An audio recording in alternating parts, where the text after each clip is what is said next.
naho nohenuka sinzoshika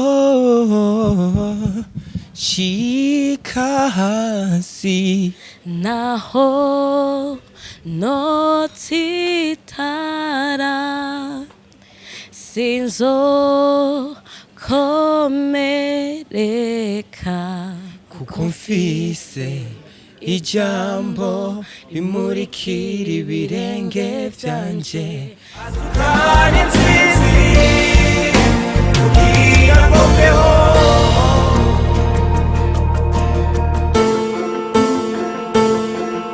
Hallelujah.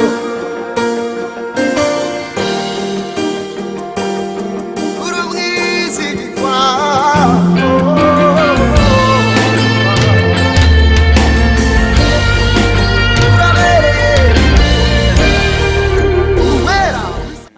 Mano babwira ko vuba cyane hariyo n'abandi bari muri management agiye gusohora indirimbo kandi abari Key vuba bazobaha ikindi gikorwa gishasha. Iyi ndirimbo ijambo gamze niwe wayandikiye wenyene cyangwa urafise abandi bantu baba baragufashije?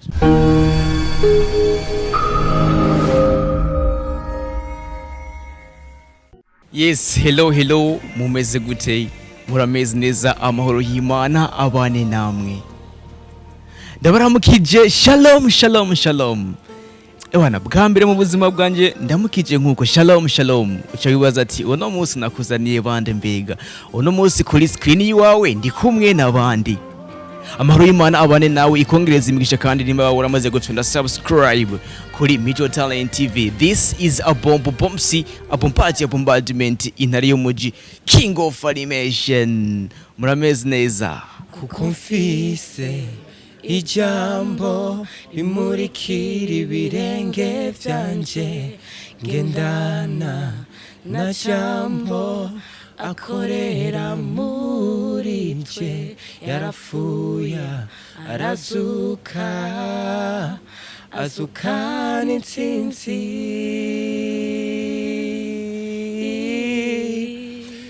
azukana intsinzi kugira ngo mbeho azukana intsinzi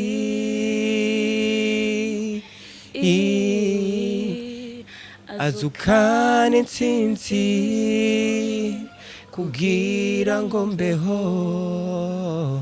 Iyo nkuko bisanzwe rero ndibaza murabona yuko mu bwami bwa Major Talent TV kuri uyu munsi wa none twakiriye umukobwa hamwe n'umuhungu. So ladies and gentlemen, ariko sorry sana kidogo naho twatanguriye kuri gentlemen and the ladies. Naco bitwaye byose ni fresh ntangorane. Ariko no munsi nakiriye bamwe mu baririmbyi ba gospel music. Barimba neza cyane. Icyo nkunda baririmbyi ba gospel music baba bafise ijwi basi. Baririmba byo na cyane yuko abaturi kumwe uyu munsi bavyitoje noneho muri école technique vocale. It's OLI Key nanone kandi subenda kwakire mu bwami bwacu. Yes, murakoze cyane wamo twakiriye ku nshuro ya mbere mwabona ubwami bwa Major Talent TV. Ni iteka ridasanzwe nka twebwe abaririmbyi ba gospel music kubona hari urwego rushaka kudushigikira nkuko. Yes. Ariko mba numva mengo nushaka kumenya neza kuba numvise ngo OLI Key. Mba numva mengo ni kaka zina nyene k'abantu baririmba izindi ndirimbo zisanzwe. Yes, ku mazina yanje y'ukuri niswe n'abavyeyi ni Igira neza Olivier ariko abagenzi banje bakunda kumpamagara OLI Key nkanje nkabafavoriza mu ubwo buryo bwabo. Yes. Mvuge none mu bubafu bwanje naho yuko ndi kumwe nandi. Uri kumwe na Stine Stella. Ego nkuko nari nabivutse. Amazina yiwe nyakuri basha. Amazina niswe n'abavyeyi ni Habonimana Ernestine ariko uko tugenda turakura ugendera hora n'abantu bakakwita utuzina zitandukanye kumvura dukunze donc abantu banyise Stine Stella ndarikunda rero yego uraribandanya nawe yego cyo ndaribandanya nguyu rero ni Stine Stella ariko gender muzi ubwa mbere aririmbana na Shutela ariyo ni indirimbo yabo novuga yuko imaze umwaka imaze umwaka bayiririmbye ari kumwe na Shutela. Bebasha macari kumwe na Shutela muri zika ndirimbo twabamenyeye ku bwa mbere canke ibwe mwarabihagaritse mugenda muri école technique vocale. Shutela nitwigeze ntituraririmbana turi babiri. Ahubwo numwigisha wanje ni wakunda kufasha bijanye n'indirimbo haba muri studio haba kuzandika n'ibindi. Rero akenshi rero muri video abarimwo ni no muri backing voice donc abarimwo rero cyo gituma urumva ukivuga ati ngo siberetse kumubona ahubwo gusa ntuherutse kubona indirimbo zanje personnel mugabo vuba zigiye kuza ego bebasha zizoca kuri ya channel nyene ya Stella and Stine Stella canke ni kuri Ecole Technique Vocale bon muri cyo gihe tuzobimenya selon na decision management izofata ego dusubiye nanone kandi kwa OLI Key mba numva mengo no menya OLI Key ni umwe mu bagize novuga umuryango wa Ecole Technique Vocale canke se ETV winjiye mu gutega muziki jewe neza na neza nagiye kwinjira mu muziki umwaka wa 2020 ngenda guca mu shure Ecole Technique Vocale birongowe na CEO Hakizimana Shutera Dive ngenda ku marayo umwaka wose ntozwa ivyigwa vyo kuririmba mbese mu mwaka wa 2020 ngenda kuronka impamya bushobozi yerekana yuko mejeje ivyigwa vyo kuririmba muri Ecole Technique Vocale niho babiraba hirya no hino bavuga bati turavye talent yawe turavye ubumenyi si wa muntu twarekera mwibarabara reka tugufashe ushobora kuja muri studio maze ngenda kwinjira neza mu muziki mu mwaka wa 2021 maze none ubu niho ngiye kurekura indirimbo ya mbere turi kumwe na Shutera Dive hamwe na Stine Stella secrétaire général wa Ecole Technique Vocale yes barumva mengo no kubaza chef kubera kinone wahisemo kuririmba gospel music utarinde zindi ndirimbo zisanzwe mu yandi majambo navuga nti abarongorwa na muhemo w'Imana bose nibo bana b'Imana niko igitabo ca Bibiliya abaroma 8:1 havuga mu yandi majambo jewe nahisemwe kurongorwa n'Imana kuko nzi niyo yandemye maze ngenda kubona ko ubuzima bwanje mbayeho ndabubeshejweho n'Imana maze mvuga nti jewe n'umuryango wanje n'inzu yanje tuzokorera Uwiteka yoyo yaduhaye ubuzima bwacu duhana amazi tunyotewe mu gihe twari mu butayu yes uca uhitamo noneho guhindura ibitekerezo vy'abanyagihugu kugira ngo nabo nyene twese tuze twisange munzira igororotse ego naciye mpitamwa guhimbaza Imana abiciye mwayangabirano yanje yego ku ruhande nanone kandi kidogo tugarutse kwa Stine Stella byageze gute kugira ngo winjiye muri Ecole Technique Vocale nukubera iki utahise mu kuririmba indirimbo zigezweho za novuga profile uja muri gospel music guhindura imitima y'abanyagihugu kugira ngo twese tuze twisange mu kibanza ciza cerana bon kugira nje muri Ecole Technique Vocale donc nuko narifise ingabire yo kuririmba hanyuma numva yuko nkwiye kwiga kuko numva yuko ego ndayifise ariko hari ivyo mbwizwa kumenya kuko navyize nca kwiga muri Ecole Technique Vocale hanyuma kukijanye naco kuririmbira Imana kuririmba gospel plutôt nibaza yuko ataworeka kuririmbira Imana yamuremye kuko mu vyo wakora vyose ukibagira Imana novuga yuko atacu ubutakaje ubwenge biravuga ngo itanguro ry'ubwenge no kubaho uhoraho rero iyo umaze kumenya yuko impamvu yawe yo kubaho ari yo guhimbaza Imana nta yindi nzira ubuheza ugafata kimwe nuko nakiriye agakiza hama mbona yuko mbwirizwa kuririmba kuvuga ubutumwa uko Kristo yabivuze ati gena mubwira amahanga yose inkuru nziza ego niyo mpamvu ngaba rero ni abaririmbyi babiri novuga yuko bari muri Ecole Technique Vocale ariko mba nifuza kwanza kumenya kubera abaririmba izi ndirimbo za gospel music baba bafise donc amatageti agiye atandukanye ushobora kuba ufise target yo guhindura ibitekerezo by'abandi bantu ariko hariho nabandi kandi barinzi binjiye muri gospel music kugira ngo bayironkere amafaranga tuvuge yuko nawe target yawe ari yo guhindura imitima y'abantu n'ibitekerezo byabo canke nawe wakurikiye agafaranga nawo bimenye oya nta kuvuga ngo nakurikiye agafaranga ariko nuko mu byo dukora nkuko Bibiliya bivuga ngo muzobeshwaho n'ikiva muri mwebwe so kubikora gusa uvuga ngo ndiko nkorera Imana ariko no mu kuyikorera Imana iraduhezagira muri uko kuronka amafaranga kuko urumva turakeneye kubaho urakeneye gufungura urakeneye kandi ayo mafaranga azagufasha no kugira ngo ibikorwa vyawe ubipushinge bishike kure rero byose biri kumwe kuvuga ubutumwa no kurondera amafaranga rero nawe chef target wawe byari bimeze gute gamuze gusa agafaranga canke nawe nyene ni mpwemu genda mwigisha ijambo ry'Imana muri rusangi jewe ingabirano yanje ko ndiko ndayikoresha si target yo kuvuga ngo ndayironkemwo premiere mafaranga ariko jewe target yanje nuko mpembura imitima y'abantu benshi banyotewe ubutumwa bw'Imana biciye mu ijambo ryayo nkavuga nti kugira ngo abantu bumve ijambo ryayo swati bica mu ivuga butumwa canke bikava mu ijambo ry'Imana ciye mu ndirimbo. Rero jewe target yanje ni guhindura imitima kwanza ya benshi ihinduke ije ku Mana, ariko please nkora mwaruno mino nzira yanje ngenda mbona ibimpezagira, ndakeneye ubufasha, ndakeneye amafaranga. Donc rero ndashobora guhezagirirwamwo mu iki gikorwa mugabo Palme Garden ntari ndavyiteze, ariko sindiko ndavuga ngo target yanje ni yo gukora mu gahogo maze ndabivyaza umusaruro. Ego indirimbo ijambo nuvuga yuko ariyo ndirimbo yawe ya mbere? Ego niyo ndirimbo nshobora gusohora ku nshuro ya mbere. Beka izindi ndirimbo tuzozisanga yani kuri Ecole Technique Vocal canke nawe urafise yindi channel yawe ku ruhande kidogo? Izindi ndirimbo zosohora kugera ino saha kuva mu mwaka wa 2021 mu kwezi k'umunani, mu kwezi kw'icumi niho nagera gusinya amasezerano yo gukora muri management ya Ecole Technique Vocal.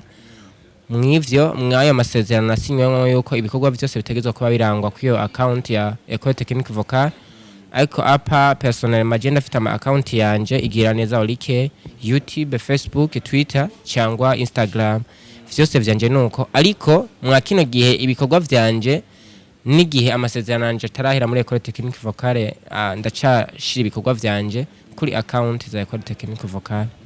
Nikihe kintu cyagutumye kuja muri iyo management gamzi? Mbo icambere cyo novuga nuko ne mu gihe Yesu yari kwisi yararondeye abamufasha kwamamaza ubutumwa. Nanje navuze nti mwino ngabirano yanje ndashaka abantu bajejwe kundandariza ibikorwa vyanje maze isi no Burundi bukamenya ijambo ry'Imana biciye muri OLI Key, biciye mu indirimbo za OLI Key. Kubw'ivyo mvuga nti irino shure ryandeze, irino shure ryanyigishije ni vyiza ko ringuma hagufi cyane nkimatanya naryo ku buryo bw'ibikorwa. Cyangena gusinya amasezerano n'iryo shure mu mwaka wa 2021, hanyuma ngenda kuronka ubwo iyo kontra yabo kugira ngo dukorane, ariko muri rusange nashatse ko ibikorwa vyanje vyaguka kurusha uko no bikora ndi jenyene ku giti canje. Ibihumbi 2021 uwo turi mu bihumbi 2022 kubera iki ibikorwa byawe byatevye gusoka gamuze kandi wasinye kuva kera? Mu yandi majambo iyo umuntu ashaka gukora ibikorwa abafise target yiwe, abafise hashaka ko ibikorwa vyo bigera. Je vy'ukuri sinkora ururimbo kugira ngo ruvuzwe muri salo cyangwa ruvugwe muri eglise, ariko turashaka ururimbo haba video audio international bikaba ku rwego rw'isi. Rero nivyo ibikorwa vyatevye gusohoka, ariko ibikorwa vyagiye guhera neza na neza mu mwanya muto, ariko bivanye n'ukuntu twashaka na kalite y'ibikorwa twashaka vyaciye bidusaba umwanya munini n'uburyo bwinshi. Tuvuze uburyo bisaba no mwanya. Rero muri rusange cyatuma ibikorwa bitanyaruka gusohoka nuko kalite y'ibikorwa nashaka normal ma video special ma video nashatse ko hasohoka video ifise kalite nk'ijya nyene mwabonye. Ivyo navyo bice binsaba uburyo bwinshi, bice bituma bitanyaruka gusohoka bikorwa gusohoka. Yes. Utero Stine Stella wika nta bantu bigeze kukubari ati ako kacu kawe Stella je numva mengo ugenda kuririmba zindi ndirimbo zi profile ukava muri gospel music nabakubwize ya mu bisanzwe ivyo nta muntu ashaka kubikubwira, kuko umuziki n'umwe utandukaniye gusa kuri message. Rero umuntu amaze kuvuga ati je mpisemo kugira gutanga iyi message, nta muntu n'umwe amuopoza sauf ko bari yabishatse. Ubundi nama numva abantu bafise ibitekerezo bigiye bitandukanye, cyane cyane abantu barimba gospel music. Abantu bafise ibitekerezo bitandukanye n'ivy'abandi. Hari ushobora kuvuga ati jewe sinshobora gusiga inzara. Oya, sinosiga inzara kuko Imana ukuyandemye nukunyene. Ngiye gushaka uburyo buntu bashirako no ndiko ndopoza Imana. Sinoshirako ino mishatsi yindi bongerako. Oya, kubera no ndiko uwo mengo no ndiko ndabwira Imana ati iyo ufuma umpa imishatsi ingana nk'uko nkiyi. Stine Stella naho twifate gute kumengo nayo mishatsi wayifise? Mu bisanzwe agakiza ni kahagaze kuri ibi mishatsi, inzara, impuzu. Dabo umuntu amanza gukira umutima. Umuntu amanza gukira umutima kuko impuzu kuzambara ntibisigura kudakora icyaha. Kwikwiza ntibisigura kudashaka gukora icyaha. Rero kimwe muri ivyo onye nuko umuntu amanza gukira mu mutima, hama ikintu kikaza kiraza buke buke bukebuke go nayo mbonye Stine Stella yambaye akantu zenga ka gasigura izina ryanje Ernestine ngizi noneho indirimbo zihindura imitima ya benshi canke se gospel music ziriko ziraza noneho kugira ngo turebe yuko twese twokwisanga mwijuru canke se mu kibanza ciza cyane ibaze nk'ubu umuntu haheze nkeka nk'umwaka ataja mu rusengero canke se ngo agende guhimbaza Imana nawe nyene wo mubwira iki gashefu Mbisanzwe icyaremwe cyose gikwiye kumenya yuko kiriho kubera Imana. Mu gihe rero wamaze gutahura yuko uriho kubera Imana, utegezwa gutahura kutegezwa kuyihimbaza no kuyisenga rimwe mu ndwi. Sivyo? Je rero nk'umuntu yamenye Imana, navuga ko uwo muntu azi ko ari cyaremwe cy'Imana, ari cyaremwe gisha, ashobora kuba ariho adashobora guhonyora mu ishengero maze ashobora gushira hejuru izina ryayo, ayishime ati Imana merci beaucoup kubona ndiho. Uyo ni kubita gashi maze ahindukira inzira y'umusaraba. Ego. Utirengo ucumubwira ngo iki? Umuntu agize iki? Iyo muntu ewana nkekaheze n'imyaka 2 canke irenga atarakandagira mu minzu y'Imana canke se mu rushengero. Bon, sino mukira urubanza ariko ikintu cyabere no mubwira. Kwanza Imana kuyimenya biri personnel, si kuvuga ngo ni muri église. Umuntu amanza kwanza agakunda Imana personnel, kuko hari abantu baje gusenga kubera ibwirizwa. Nawe nyene baba basanga n'urya muntu yiriwe muhira. Ahubwo umuntu amanza gukunda Imana akumva ko ayikunze ari wenyene. Apana ngo ayikunze kubera ari mu kivunga. Amaze kuyikunda wenyene muri we biba vyoroshe cyane ukuntu ashobora kumva yuko aba yabitiwe yo kuja gusenga. Kuko umuntu aja gusenga kuko hari ikintu cyo kiramusunikira kuja gusenga, apana kuja gusenga kubera ibwirizwa. Novuga yuko abantu benshi baba bafise ivyumviro bigiye bitandukanye. Abantu harabavuga ati jewe oya jewe no kurondera amahisha yo ngaha nyene kukuntu nobaho. Hariho n'abavuga, hariho n'ubonye umuntu atagiye gusenga akamara nko kwezi atajya gusenga, atangura kumucira urubanza ngo waba ari mupagani, ngo ugasanga uyo muntu yirirwa gusenga ni waba ariko arashingira intaye ko ari umukozi w'Imana cyangwa ari umwana w'Imana. Ariko nago bamvuga ati burya Yesu navuga ngo muzotangara, ntugacire urubanza umuntu ngo niko rubonye atajya gusenga, ahubwo manzi umwigishe kwanza akunda Imana, ayikunde. Nubwo ayo ma eglise yo kugara nka kuyagetse twari muri corona, hari ama eglise menshi yari yugara, yumve yuko nigihe ama eglise yo kugara yo guma akunda Imana. Rero bya akaju kawe wagiye kuga mbene kugahibongoza bwakorera he? Ni kwa shutela nyene cyane. Ego twize muri école technique vocale.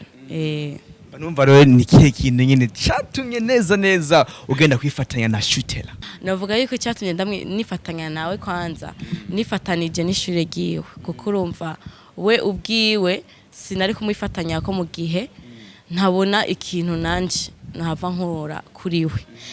Kwanza manje atanguza ishuri ry'umuziki ryo gufasha abaririmbyi, rero nifatanya n'ishure giwe kugira ngo ndahakura ubumenyi.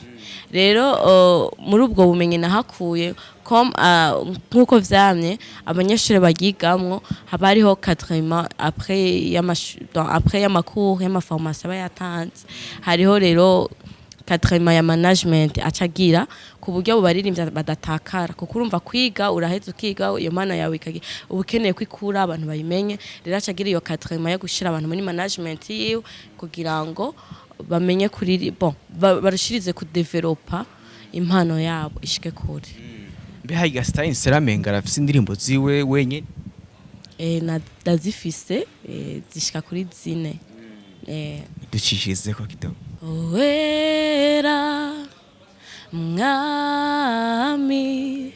mukiza uhambaye mu vyukora ni monja. Wamwumvise ko ni Stine Stella afise akaju karongore mwa abantu mwe. Tugarutse gatorero ku ndirimbo yabo, noneho novuga yuko ari indirimbo shasha, indirimbo yanditswe cyane na OLI Key. Amanzi adushishize ko kidogo ku ndirimbo yiwe yise ijambo, noneho aho yaririmbye wenyene fresh. Naho nohenuka sinzo shika hasi, naho notsitara sinzokomereka. Thank you. uramwumva ariko bamwitwa OLI Key yaciye ayikorana iyo ndirimbo hamwe na Stine Stella. nanje naho nohenuka sinzoshika hasi naho notitara sinzokomereka. urayumva ariko ni indirimbo novuga yuko ari nshasha imaze 2 weeks iri kuri YouTube channel ya Ecole Technique Vocale ari naho bano baririmbyi babiri babarizwa kubera iki washinde gukorana hamwe na Stine Stella niwe mukobwa arimo muri iyo ntuza yanyu cyane sinzi. Muri rusangi indirimbo bivanye n'amarangamutima ubushakarangwemwo uravuga ati harakenewe ijwi rya naka ahantu hariho carence y'ijwi rya naka rero je préféré uwo muntu Stine Stella kuko nabona yuko akenewe cyane mu ndirimbo. Yes. Acha araguhitamo OLI Key none wavyakiriye gute? Bon zaranezereye kuko urumva n'umuntu aba kwize cyangwa yuko reka dufashanye mu kuvuga ubwo butumwa bwiza. Ego ngiyi ni indirimbo ijambo noneho iraje ku ngufu zidasanzwe mbegaga OLI Key kidogo mbanze ndakubaze iyo uriko urandika indirimbo noneho zihayagiza Imana ineza neza wisunga iki ajya majambo aba ari muri Bibiliya cyangwa se wisunga ubumenyi ufise mu mutwe nibiri kubira Mwandi majambo jewe kwandika indirimbo sinovuga ngo ni technique nyini yazijamwo ariko bivana na emotion cyangwa uko umuntu amerewe cyangwa ubiharimwo ariko OLI Key mu kwandika indirimbo bivana nibihe arimwo. Ego ni muri rusangi rero jewe ariko muri rusangi ino ndirimbo ko nagiye kuyandika nagiye kwibaza cyane mu majambo y'Imana aboneka mu gitabo cya Yohana rimwe havuga ngo mbere na mbere jambo yariho kandi uwo jambo yari Imana kandi ahorana n'Imana. Niyo muri rusangi novuga yuko yabaye reference kuri OLI Key mu kugira indirimbo ijambo. ngiyi ni indirimbo ijambo noneho novuga yuko yari indirimbo iteguye neza cyane irimo ubutumwa bwinshi cyane nanone kandi ko ariyo ntego yabo guhindura ibitekerezo bya bamwe na bamwe kugira ngo tuje kunzira igororotse neza. Iyi ndirimbo ijambo gamze niwe wayandikiye wenyene cyangwa urafise abandi bantu baba baragufashije? Ino ndirimbo sije ubwanje nayandikiye jenyene ariko nagiye gufashwa neza na neza ingera ku ndunduro narayifashijwemo n'umwigisha wanje CEO wa Ecole Technique Vocale Shutera Dive. Aba aragufashije none ku ruhande rwa clip naho nyene wafashijwemo nabandi na Shutera cyangwa n'indi team? Clip vyose kubera ya management nagenda kwimatanya nayo niyo ibisharge no kunde kuri iki gikorwa seko ko ndacifuza je ntango kwigikorwa canje nshaka ko kimeze maze uburyo cyo bitare mu financier bukaza kurekurwa n'ishuri. Yego. Tuvuga yuko noneho dushobora gutungurwa tukabona indirimbo za Stine Stella wenyene ata collabo ariko naho nyene ari muri Ecole Technique Vocale. Ego zirahari zine na vuba muzozibona. Ngo mwitege kuri Ecole Technique Vocale izindi ndirimbo nyinshi cyane kubera ko ndibaza muri Ecole Technique Vocale mudufitiye byinshi cyane. Ego muri Ecole Technique Vocale tubafitiye byinshi cyane na vuba mbere tugiye kure kuri igindi giteramo kizosohora abandi bantu barangije ivyigwa muri Ecole Technique Vocale bita The Voice Gospel Demonstration 2022. Ego abatashoboye noneho gukurikirana iyo ndirimbo neza kuri YouTube channel yabo gira ubutumwa ubahaye noneho. Jewe umuntu ataramviriza indirimbo ijambo cyangwa ibikorwa vya Ecole Technique Vocale nasimbiye cyane kuri YouTube aho twitwa Ecole Technique Vocale cyangwa Instagram cyangwa Twitter cyangwa TikTok hose turiho kwiryo zina rya Ecole Technique Vocale. Yes. Nashaka noneho babwire ubutumwa bwari buri muri ijya ndirimbo ubu babwire nkuko kuri kamera utari kuraririmba. Nashatse kuvuga nti nimba uriho nimba ugendagenda menya yuko hari umuremyi hari uwatuma ivyo byose biba sivyo nimba ushobora guhema nimba ushobora gutambuka nimba ushobora gusimba no kuri kuragendeshwa n'ikintu kimwe bita ijambo. Ico rero gitegezwa kuba umuyobozi wawe kashobora kuba inyenyeri yawe ikumurikira mu maja no mu maza. Yego. nubwo butumwa cyane cyane buri mu ndirimbo nimba utarayumviza nanone kandi ndagusubiriyemo iri kuri YouTube channel ya Ecole Technique Vocale imaze indwi zibiri wanditse gusa iryo jambo muri YouTube niyo ndirimbo ya mbere ica iza noneho gira ico wabwiye abariko abaradukurikira. Bon, tout d'abord gushimira buno bwami bwa Mijo Talent TV kubona bwashoboye kudushigikira kwamamaza ino nkuru nziza ya Kristo. Kumbure n'abantu bake cyangwa na TV online akabikora nkamwe ariko merci tout d'abord mwebwe mwashoboye kutwakira hano hantu ni vy'igikundiro ni vy'amateka ariko kandi ico nobwira abantu nuko badahari twebwe tudashobora kuba tuhari tout d'abord badushigikire kugira ngo ibikorwa bibandanye bizamuka maze ubutumwa bwa Kristo bwamamazwe gushika ku isi niho impera yacu izoboneka no mwijuru. Yes. Nguyu Stine Stella none hagire akajambo abwiye abariko baradukurikirana aka kanya. Bon, akajambo nababwira nuko imiryango muri Ecole Technique Vocale iruguruye ku bashaka kuza kwiga kuririmba. Ndanababwira yuko mushaka kudukurikirana kuri page ni Ecole Technique Vocale bakaraba ibikorwa vyacu ndetse bakanabikurikirana. Hama nobabwira ko vuba cyane hariyo n'abandi bari muri management agiye gusora indirimbo kandi OLI Key bazobaha ikindi gikorwa gishasha Mamese Eric na Noella na Leandre abo bose nabo turi kumwe vuba bagiye kuba ibintu bishasha. Urabumva ariko nimba utarashonda subscribe kuri Ecole Technique Vocale uriko urahomba byinshi cyane nyaboneka nimba utarayikora it's your time nico gihe ni nako kanya novuga yuko mwakoze cyane kuri kano kanya mwaduhaye OLI Key. Thank you Mijo Talent TV namwebwe turabashimiye. Stine Stella mwakoze cyane. Nawe mwakoze cyane mugire umugisha.